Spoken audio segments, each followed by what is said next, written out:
T'as forcément déjà vu ce petit mineur qui lance sa pioche dans la cible au cinéma à chaque début de séance, mais tu connais probablement pas son histoire. Je te parle de l'histoire de Jean Mineur.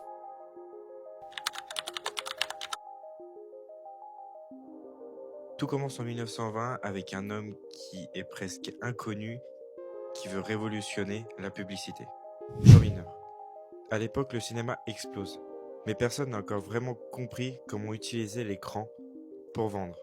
Lui, il a bien compris cette méthode.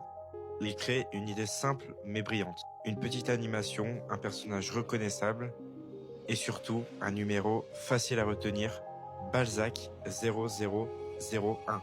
Un simple numéro de téléphone mais répété encore et encore dans les salles de cinéma. Et sans le savoir, toute la France commence à mémoriser ce numéro.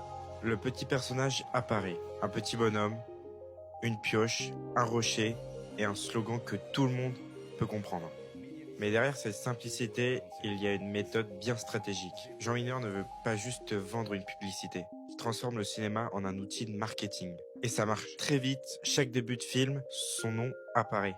Les spectateurs attendent un peu cette séquence comme un rituel. Mais le vrai mystère est là. Comment un petit bonhomme animé a pu devenir le plus grand symbole du cinéma français?